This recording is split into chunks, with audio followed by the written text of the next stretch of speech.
Jared Kushner and Steve Witkoff are on their way back to Pakistan for direct talks with their Iranian counterparts in an effort to end the war through diplomacy. But Secretary of War Pete Hegseth saying the U.S. is not anxious to make a deal.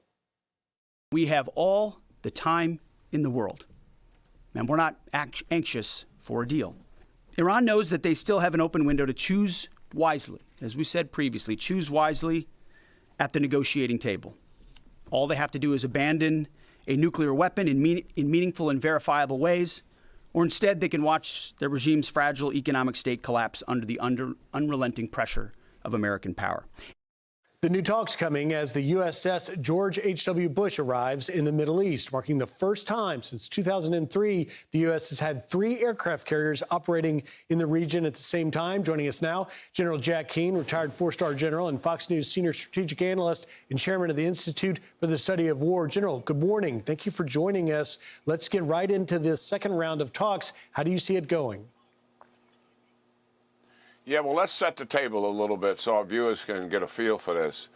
You know, where the Iranians are coming from, and you pointed it out so accurately, there was a power vacuum, certainly with the killing of the Ayatollah and his son taking over and him being wounded. But even if he wasn't wounded, the power that he holds is nowhere in comparison to the 37 years of power that his father held. So his father had complete control over the administrative state that runs the country and all the people with the guns who sustain the regime, the IRGC, etc.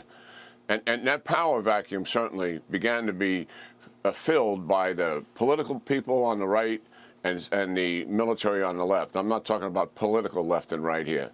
And that's been resolved now. The IRGC, the military people, not too surprising, with the guns, they are the dominant power. And certainly Gallup, who represented the political folks and were more flexible in negotiations, he's been sidelined. He's not coming to these talks. Arachi, who's there, the foreign minister, he doesn't have much power or influence. He's only going to represent the views of Ahmed Vahidi, who is now the head of the IRGC. He was the first Quds Force commander, and guess who he turned that command over to? Qasem Soleimani. These people are all the same. They are bona fide hardliners. And where they're coming from, going into these talks, they think they made progress to get the United States to go to a pause and a ceasefire once they closed down the Straits of Hormuz, because they believed that decision was made because of political and economic pressure. That has encouraged them to continue to do this, to drag out these negotiations. After all, we have passed the ceasefire deadline in their minds, and we got to get inside their head how they're thinking, not through our prism, but how they're thinking. They believe that's a good thing. We're dragging this out, and therefore the pressure will mount on the president in terms of political and economic pressure that would force him to make more concessions than he's certainly willing to make.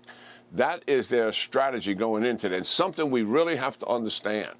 That what you put up on the board earlier with the economic pressure that's happening to the regime and the danger that it could actually face economic collapse, where these people are coming from, and we got to get this, they will absorb suffering much beyond anything we think is tolerable because they don't care about the suffering of their people. That is just a reality. What are they trying to do? Stay in power, preserve the regime, and they will do that at all costs. So when we're dealing with these people, we have to really realize where they're coming from. Now look at our side of this. What do we have going for ourselves? We got this blockade that is formidable, and they haven't been able to break it. So that is absolutely a seminal decision the president made, and it certainly is impacting them. We have, as you described so accurately, a third carrier strategy. So our audience understands we have twice the amount of power in the region today than what we had when we started the war. The Israelis, who we don't talk about enough, are part of this combined force. They are flush now with all of their magazine depth brought back up to maximum levels after they had been depleted, after 4 or 5 weeks of war. So what we have in the region and the blow that we can deliver is absolutely significant. Then the third leverage we have, and it's probably the most significant one, and that is President Trump. because he is the backstop here. He is not going to take a bad deal. No. That is just reality of it. The regime is counting on the fact that the pressure will force him into making concessions he would not be willing to make. That is not going to happen, and I believe they're in a stage of miscalculation, once again, underestimating our president. And so we'll see what happens as a result of the negotiations. We'll see, and as you so eloquently laid out perfectly, General, if indeed the IRGC commander with the long history of being a hardliner, Ahmad Vahidi, is the one that refuses to come to the table, will the U.S. ultimately have to look at eliminating him? I would assume if we're going back to kinetic operations, certainly everybody we're talking to and everybody who is influencing them would be target one. Let's face it. And if we haven't told that to them face to face, I'm assuming we have. That's a reality of what they're facing. That's certainly our intel agencies, the Mossad and the CIA, certainly working heavily on where they will be. They know where they are now, but where they will be if we go back to kinetic operations. Certainly that is the case. We've got to leave it there. General Jack Keane, great insight as always. We'll be hopeful that these talks produce some results and Iran finally comes to the table. General Keane, thank you. Have a great Saturday. Be sure to like and subscribe for all the Fox News latest on YouTube and catch full shows streaming now on Fox One.